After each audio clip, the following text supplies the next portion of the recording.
नमस्कार, स्वागत है आपका। आप देख रहे हैं खबर तो समझिए, देश का पहला ऐसा बुलेटिन जिसमें हम आपको दिन भर की अहम खबरें भी दिखाते हैं और उन खबरों के मायने भी समझाते हैं। मैं हूं आपके साथ सुमित झा।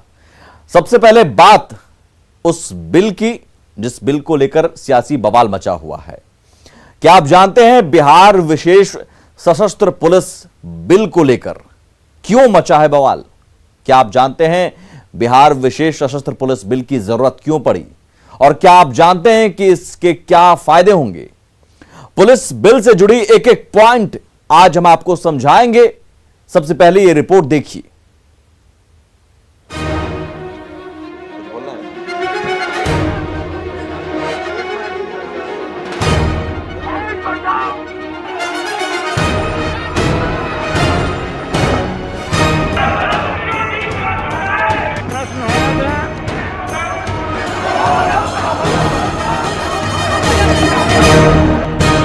बिहार विशेष सशस्त्र पुलिस बिल पर विपक्ष का हंगामा थमने का नाम नहीं ले रहा है।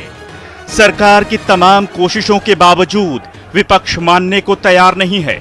हंगामे पर उतारू विधायकों को जब सरकार के मंत्री समझाने में नाकाम रहे तो सरकार के आला अधिकारियों ने मोर्चा संभाला और एक एक कर विपक्ष के आरोपों का जवाब दिया। पुलिस सशस्त्र पुलिस अधिनियम 2021, Bihar special armed police act 2021। यह अधिनियम राज्य के विकास एवं व्यापक हित में कार्यरत बिहार सैन्य पुलिस को एक समर्पित, प्रशिक्षित, कुशल, पूर्णतः सुसज्जित एवं मल्टी डोमेन सशस्त्र पुलिस बल के रूप में विकसित करने के लिए बनाया गया है। सबसे पहले राज्य के अपर मुख्य सचिव चैतन्य प्रसाद ने विपक्ष के आरोपों का सिलसिलेवार जवाब दिया। विपक्ष का सबसे बड़ा आरोप है कि इस अधिनियम से पुलिस को किसी भी व्यक्ति को बिना अनुमति गिरफ्तार करने का अधिकार मिल जाएगा। लेकिन डीजीपी एसके सिंघल ने साफ कर दिया कि ये बिल सिर्फ उन्हीं लोगों पर लागू होगा जो इस अधिनियम के दायरे में आएंगे, यानी विशेष सशस्त्र पुलिस का दायरा सिर्फ उन प्रतिष्ठानों तक ही सीमित होगा जहां उनकी तैनाती होगी। आम लोगों पर इसका कोई असर नहीं होगा। देखिए 197 सीआरपीसी का जो प्रावधान है वो ही प्रावधान ये लिखा हुआ है। केवल यह उसमें स्पष्ट किया हुआ है कि यह प्रावधान के उन्हीं परिस्थितियों और उन्हीं लोगों पे लागू होगा जो इस एक्ट से गवर्न है और जो ऐसे किसी प्रतिष्ठान जो कि राज्य सरकार द्वारा अधिसूचित किया गया है उसमें काम कर रहे होंगे। अधिनियम की इसी धारा पर विपक्ष को सबसे ज्यादा ऐतराज है, यानी धारा 15। लेकिन सरकार ने साफ किया कि इस धारा से केवल उन्हीं परिस्थितियों में संदिग्धों की गिरफ्तारी का विशेष अधिकार होगा जो विशेष सशस्त्र पुलिस की तैनाती के दायरे में आएंगी और गिरफ्तारी के तुरंत बाद गिरफ्तार संदिग्ध को राज्य पुलिस को सौंपना होगा। आप सभी हवाई अड्डों में गए हैं और जानते हैं कि हवाई अड्डा में अगर आप भी पाते हैं कि कहीं उग्रवादी गतिविधि है या कोई व्यक्ति कोई एक्सप्लोजिव, कोई बॉम्ब को कहीं छिपाते हुए पाया जाता है, तो मुझे भी विश्वास है कि आप सभी यही चाहेंगे कि वहाँ जो तैनात पुलिस है, जो सैन्य पुलिस है, वो अविलंब कार्रवाई करे। ये जो प्रावधान है वारंट के बिना गिरफ्तारी और तलाशी की, यह मात्र जनता की सुरक्षा और हित के लिए बनाया गया है। यही नहीं, चैतन्य प्रसाद ने यह भी तर्क दिया कि इस तरह के कानून पश्चिम बंगाल, ओडिशा, राजस्थान, मध्य प्रदेश, उत्तर प्रदेश और महाराष्ट्र में पहले से ही लागू हैं और इस कानून का आधार केंद्रीय औद्योगिक सुरक्षा बल है। लगातार विकास के क्रम में नई संस्थाओं, नई प्रतिष्ठानों की आवश्यकता के अनुसार, जैसे नया पटना मेट्रो बनने वाला है, उसमें भी आवश्यकता होगी और केंद्रीय औद्योगिक सुरक्षा बल के तर्ज पर बिहार सैन्य पुलिस की भी 2 वाहिनियां इसी काम के लिए बनाई गई हैं और इन्हें केंद्रीय औद्योगिक सुरक्षा बल एवं अन्य राज्यों में इस कार्य हेतु जो शक्तियां प्रदत्त हैं उसी के अनुरूप बिहार सैन्य पुलिस को भी इसी तरह की शक्तियां दी जा रही हैं। विपक्ष को इस बात पर भी ऐतराज है कि इस कानून के बाद विशेष सशस्त्र पुलिस बल के अधिकारियों को दोषी होने के बावजूद दंड देने का अधिकार नहीं होगा। धारा 15 केवल इस अधिनियम के तहत अपराधों और उससे दंड से बात करती, उसके बारे में बात करती है, अन्य अपराध के बारे में बात नहीं करती है। वो ये कह रहा है अधिनियम कि अगर इस अधिनियम के तहत कोई सशस्त्र पुलिस अधिकारी दंड अपराध करता है तो ऐसे मामले में जो कोर्ट है वो संज्ञान तभी लेगा जबकि राज्य सरकार द्वारा अधिकृत पदाधिकारी रिपोर्ट देगा और उसकी प्रीवियस सैंक्शन होगी। पहले सरकार और सरकार के मंत्री, फिर सरकार के आला अधिकारी, हर मोर्चे पर विपक्ष को समझाने की कोशिश जारी है, लेकिन विपक्ष मानने को तैयार नहीं है। Bureau report, news 18। तो जिस बिल पर विपक्ष बवाल मचा रहा है, तरह तरह की अफवाहें फैला रहा है, उस बिल को समझना भी जरूरी है कि आखिर बिहार सरकार को इसकी जरूरत क्यों पड़ी। दरअसल साल 2010 में बिहार में सीआईएसएफ की 23 कंपनियां थीं। अभी सीआईएसएफ की 45 कंपनियां काम कर रही हैं। इस कारण राज्य सरकार को अधिक पैसे खर्च करने पड़ रहे हैं। नया विशेष सशस्त्र पुलिस बल बनने से स्थानीय लोगों को रोजगार मिलेगा। बिहार विशेष सशस्त्र पुलिस प्रतिष्ठानों की सुरक्षा तो करेगी ही, साथ ही उग्रवाद से भी मुकाबला करेगी। एयरपोर्ट, मेट्रो पर पुलिस बलों की तैनाती होगी। एक बात यहां गौर करने लायक है कि इस बल को असीमित अधिकार नहीं दिए गए हैं। पुलिस बल के अधिकारों को लेकर कई तरह की अफवाहें फैलाई जा रही हैं और नए बिल को बिहार पुलिस से कोई लेना देना नहीं है। सामान्य पुलिस से इस बिल का कोई लेना देना नहीं है। सामान्य पुलिस से अलग विशेष सशस्त्र पुलिस बल यानी स्पेशल आर्म्ड पुलिस फोर्स होगा। जाहिर है यह समझने की जरूरत है। अब आपको यह भी समझना जरूरी है कि क्या काम करेगी बिहार विशेष सशस्त्र पुलिस। आपने सीआईएसएफ का नाम सुना होगा, यानी केंद्रीय औद्योगिक सुरक्षा बल। सीआईएसएफ देश के औद्योगिक प्रतिष्ठानों की सुरक्षा करता है और इसी की तर्ज पर, सीआईएसएफ की तर्ज पर ही बिहार में बिहार विशेष सशस्त्र पुलिस को तैयार किया जा रहा है। यह खास पुलिस बिहार में खास जगहों और इंडस्ट्रीज की सुरक्षा में तैनात रहेगी। जहां बिहार सरकार नोटिफाइड करेगी वहां उसकी तैनाती होगी, हर जगह नहीं। आपको बता दें कि बिहार में पहले से ही बिहार सैन्य पुलिस है, बीएमपी जिसे कहते हैं। अब सरकार इसी फोर्स का, बीएमपी का नाम बदल रही है, जिसे स्पेशल आर्म्ड पुलिस फोर्स कहा जाएगा, बिहार विशेष सशस्त्र पुलिस कहा जाएगा और इसे कुछ और शक्तियां, कुछ और अधिकार दे रही है। बिहार की सीमाएं 3 राज्यों के अलावा नेपाल के साथ भी लगती है और इसलिए यहां एक सशस्त्र पुलिस बल की जरूरत है। बंगाल पुलिस अधिनियम 1892 के तहत बिहार सैन्य पुलिस का गठन किया गया था। बिहार पुलिस आयोग ने 1961 में बिहार मिलिट्री पुलिस में संशोधन की सिफारिश की भी थी। इस सिफारिश में बिहार मिलिट्री पुलिस को बिहार विशेष सशस्त्र पुलिस के रूप में गठन करने की बात कही गई थी, जो अब हो रहा है। अब ये सारा मामला कंफ्यूजन से शुरू हुआ, इसलिए हम इस मामले पर आपके सारे सवालों का जवाब दे रहे हैं। अब आइए आपको बताते हैं कि इस बिल को लेकर विपक्ष के क्या आरोप हैं और वास्तव में इस बिल में है क्या।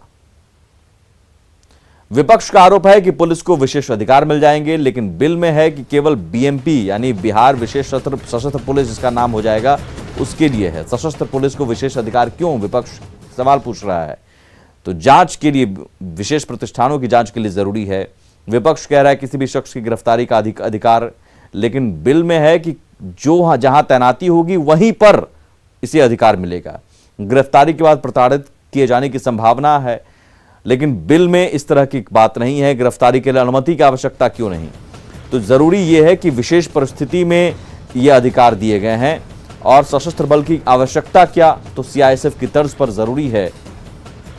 और क्या करेगी विशेष सशस्त्र पुलिस, तो महत्वपूर्ण संस्थानों की सुरक्षा का जिम्मा। ये विपक्ष का आरोप, लेकिन बिल में जो सच्चाई है वो हमने आपको बताया। 2 दिन पहले 23 मार्च को बिहार विधानसभा में वो सब कुछ हुआ जिसे लोकतंत्र में नहीं होना चाहिए था। अब विपक्ष ने कल यानी 26 मार्च को बिहार बंद का ऐलान किया है।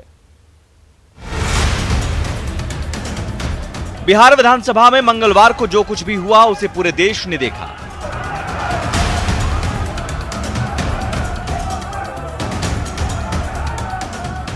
बुधवार को विधान परिषद में विपक्ष ने जो हरकत की वो भी सबने देखा। जो सदन की कार्यवाही 2:30 बजे अपराह्न तक के लिए स्थगित की जाती है। अब अपनी अपनी सुविधा के अनुसार सफाई दी जा रही है। पूछना चाहते क्या ये सदन में किसी बिल का विरोध करना पहली बार हुआ है या किसी अध्यक्ष के कक्ष को घेरना पहली बार हुआ है? लेकिन हाँ, ये जरूर पहली बार हुआ कि बंदूक के नोक पर पुलिस ने अपना ही एक्ट जो है वो पास कराने का काम किया।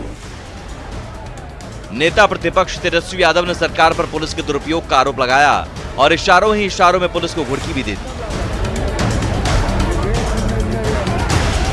अब तो ज्यादा दिन, कितना दिन कोई एक पद पे रहेगा? मुख्यमंत्री के पद पे कोई परमानेंट आज तक तो हुआ नहीं। और ये अधिकारी लोगों को समझना पड़ेगा, ये सारी चीजें ऑन रिकॉर्ड आई हैं। सरकार कब पलटेगी कोई ठीक नहीं है। विधानसभा की घटना के विरोध में आरजेडी ने 26 मार्च को बिहार बंद का ऐलान भी किया है, जबकि कांग्रेस ने राज्य और केंद्र सरकार की नीतियों के खिलाफ धरना दिया। संघर्ष हमारा नारा है। अगर हम विधानसभा के अंदर कानून को तोड़ते हैं तो आप हमको मार्शल से पकड़ के बाहर निकलवा सकते हैं, आप हमको हाउस से एक्सपेल्ड कर सकते हैं, लेकिन आप वहां पिटवा नहीं सकते। विधानसभा की घटना के लिए बीजेपी ने तेजस्वी यादव को दोषी ठहराया है। दूसरी तरफ जेडीयू एमएलसी संजय सिंह ने आरोप लगाया कि एक तो तेजस्वी यादव और उनके लोगों ने मर्यादाएं तोड़ी और अब तेजस्वी अधिकारियों को धमका रहे हैं। जिस तरह से अध्यक्ष और सभापति पर हमला किया गया है, ये दुनिया के किसी भी ऐसा सदन में नहीं हुआ होगा जो बिहार के अंदर हुआ है। चोरी भी है सीना जोड़ी भी, कोई कहावत है ना, चोरी भी सीना जोड़ी भी। ये अधिकारियों को धमका रहे हैं कि हम आएंगे तो बताएंगे, लेकिन हमको जो लग रहा है कि मुंगेरी लाल के हसीन सपने देख रहे हैं, न कभी आएंगे न बिहार की जनता इनको मौका देगा। विपक्ष का आरोप है कि सरकार ने पुलिस का दुरुपयोग किया, लेकिन कुछ सवाल विपक्ष पर भी है। विधानसभा अध्यक्ष को चैम्बर के अंदर किसने रोका? स्पीकर पर किसने कागज उछाला? संजय कुमार तिवारी। विधानसभा अध्यक्ष के आसन तक कौन पहुंचा और मार्शलों के साथ दुर्व्यवहार किसने किया? ये सब कुछ जो नहीं होना चाहिए था विधानसभा के अंदर हुआ, और ऐसा होते हुए बिहार की जनता ने देखा भी। क्या ऐसा होना चाहिए था? न्यूज़ 18 के लिए पटना से अमित सिंह, शैलेंद्र के साथ ब्यूरो रिपोर्ट, पटना।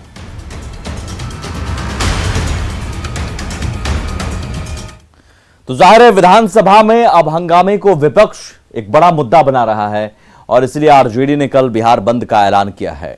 आरजेडी के इस बिहार बंद को कांग्रेस भी समर्थन दे रही है। आरजेडी सरकार पर तानाशाही का आरोप लगा रही है, जबकि नीतीश कुमार की छवि एक तटस्थ नेता की रही है। खुद स्पीकर भी विधानसभा में बवाल पर गंभीर हैं। स्पीकर विजय सिन्हा ने डीजीपी और अपर मुख्य सचिव गृह विभाग के चैतन्य प्रसाद से बात की है। बदसलूकी का वीडियो विधानसभा आचार समिति को सौंपा जाएगा। दोषी पुलिसकर्मियों की पहचान कर भी रिपोर्ट देने का निर्देश दिया गया है। स्पीकर ने साफ कर दिया कि लक्ष्मण रेखा पार करने की छूट किसी को भी नहीं दी जाएगी। आगे बढ़ते हैं। पटना से बड़ी खबर है, पुलिस लाइन में भीषण आग लग गई है। आग से अफरा तफरी मच गई है। आसपास के इलाकों की फिलहाल बिजली काट दी गई है। बड़ी खबर, पटना पुलिस लाइन में भीषण आग लगी है। ये बहुत बड़ी खबर है राजधानी पटना से, जहां पुलिस लाइन में आग लगी है। आग से अफरा तफरी, और ये तस्वीरें देखिए, बता रही है तस्वीरें, जहां तक नजरें जा रही हैं सिर्फ आग और आग, धुएं का गुबार ही नजर आ रहा है आपको। ये पुलिस लाइन की तस्वीरें हैं। पुलिस लाइन में सब कुछ ऐसा लग रहा है स्वाहा हो गया। आग से चारों तरफ अफरा तफरी का माहौल है। पुलिस लाइन में भीषण आग की तस्वीरें। और बिहार में लगातार अगलगी की घटनाएं मार्च अप्रैल के महीनों में बढ़ती है, लेकिन राजधानी पटना का पुलिस लाइन भी अब इस अगलगी की घटना के चपेट में आ गया। और देखिए तस्वीरें, किस हद तक भीषण आग लगी है। सब कुछ स्वाहा नजर आ रहा है, सब कुछ खाक नजर आ रहा है पटना पुलिस लाइन में। ये अभी शुरुआती तौर पर कहा नहीं जा सकता कि कितना नुकसान हुआ है, क्या क्या नुकसान हुआ है। पुलिस लाइन में कई पुलिसकर्मी वहां पर उनका बैरक होता है, जिनकी ड्यूटी होती है वो वहां से लौटते हैं और पुलिस लाइन में ही रहते हैं, या फिर हथियार भी हो सकते हैं, पुलिस कर्मियों के सामान भी हो सकते हैं। क्या क्या खाक हुआ है ये अभी बताना मुश्किल है, लेकिन तस्वीरें जहां तक आप समझ पा रहे हैं, तस्वीरों को देखकर समझा जा सकता है कि बहुत कुछ नुकसान हुआ है। फिलहाल उस इलाके की बिजली काट दी गई है ताकि कोई और भी बड़ा हादसा न हो, और आग बुझाने की कोशिश की जा रही है।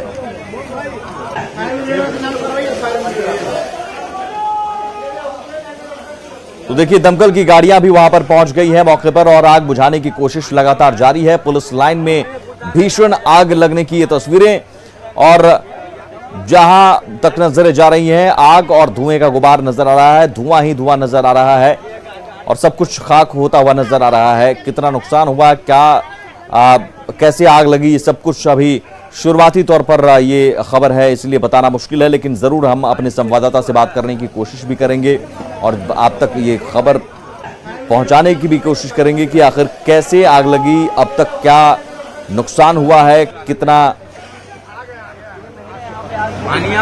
सामान पुलिसकर्मियों के या फिर कोई हथियार, ये सब क्या नुकसान हुआ है, क्या खाक हुए हैं, ये सब भी जानने की कोशिश करेंगे, आप तक पहुंचाने की कोशिश करेंगे खबर। लेकिन तस्वीरें देखिए, और तस्वीरों में बताने के लिए काफी है तस्वीरें कि आग कितनी भीषण लगी है। वहां पुलिसकर्मियों में अफरा तफरी मच गई।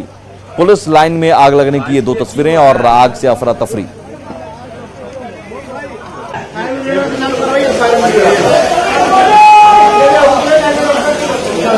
और हमारे संवाददाता संजय वहां पर मौजूद थे, जायजा लिया, उनकी रिपोर्ट देखिए। पटना पुलिस लाइन में भीषण आग, ठीक हमारे पीछे ये देखिए, यहाँ पर किस कदर आग लगी हुई है, और देख सकते हैं इस वक्त भीषण आग है ये। और ये बताया जा रहा है कि पटना पुलिस लाइन का मेस है, जहाँ पर आग लगने के बाद अफरा तफरी का माहौल है, काफी धुआं भी उठ रहा है यहाँ पर। हालांकि फायर ब्रिगेड की गाड़ियां यहाँ पहुंच गई हैं और आग पर काबू पाने का प्रयास लगातार जारी है। जो पुलिसकर्मी हैं वो लगातार कोशिश कर रहे हैं अपनी तरफ से आग बुझाने की, और जो दूसरे फायर ब्रिगेड के कर्मी हैं वो अपनी तरफ से सहयोग कर रहे हैं। आग की चपेट में कई गाड़ियां भी आई हैं और लगातार आग पर काबू पाने का प्रयास जारी है। जो लपटें हैं वो काफी तेज हैं। हम लोग दौड़ के आए, सब अपने उस वक्त हम लोग अपने डेरे पर थे, डेरे ड्यूटी से जाकर डेरा पर थे। आए कि देखे भयंकर बड़ा बड़ा आवाज हुआ, तो हम लोग हल्ला करते हुए जुटे सभी तक। अब मेस तो है, अंदर में मेस चलता है, लेकिन कहाँ से आग लगा ये हम लोग को नहीं जानकारी। वहाँ झोपड़ी बना हुआ था पुलिस का, उसी समय आग लगी है। नहीं, मेस तो पीछे पहले झोपड़ी भी थी, सब इसमें सिपाही रह रहा था। अच्छा, इसमें जान माल की तो कोई क्षति नहीं, अभी तक तो नहीं कुछ हुई है। आग लग गया तो हम लोग आए, सब देखे, आग लपटा मार रहा था, बोलेरो था बगल में, उसमें भी आग लग गया तो बेकाबू हो गया। लगी आग कैसे कुछ पता चलता है? हम लोग नहीं थे वहाँ पर, लगता है कि पानी मारा गया रहा, बिजली का तार था ऊपर से, वो आग का लपटा फेंक रहा था। और देखिए यहाँ पर आग की लपटें जो है वो दिख रही हैं यहाँ पर, और जो पुलिसकर्मी हैं वो अपनी तरफ से पूरी कोशिश कर रहे हैं और लगातार अपनी तरफ से पूरी कोशिश। कैसे आग लगी कुछ पता चल पाया? आग की तस्वीर आप देख सकते हैं, किस कदर कैमरा पर्सन अगर दिखा पाए।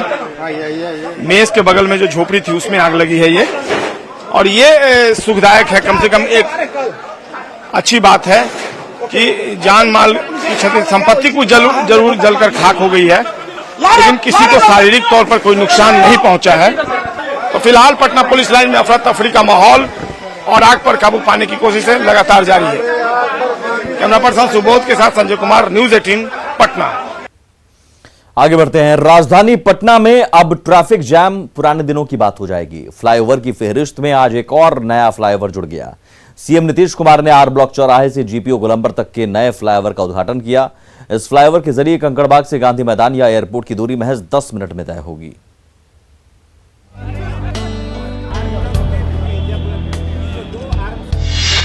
अब 10 मिनट में पहुंचिए कंकड़बाग से एयरपोर्ट।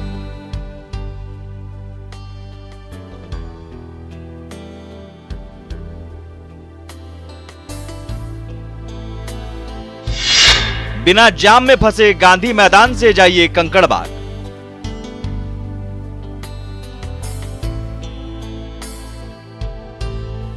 जी हां, जाम से निजात दिलाने के लिए पटना वासियों को फ्लाईओवर का एक और तोहफा मिला है। ये तोहफा है आर ब्लॉक चौराहे से जीपीओ गोलंबर तक नए फ्लाईओवर का। इस नए फ्लाईओवर का उद्घाटन सीएम नीतीश कुमार ने किया।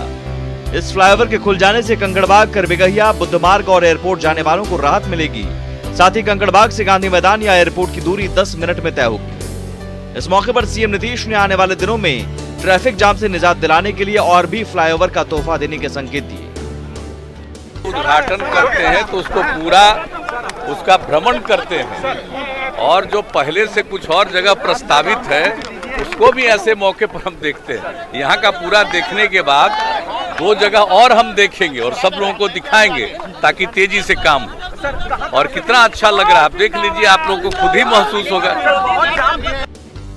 अब जरा इस नए फ्लाईओवर के बारे में जान लीजिए। 104 करोड़ रुपए की लागत से यह बना है फ्लाईओवर। 2015 में फ्लाईओवर का काम शुरू हुआ था।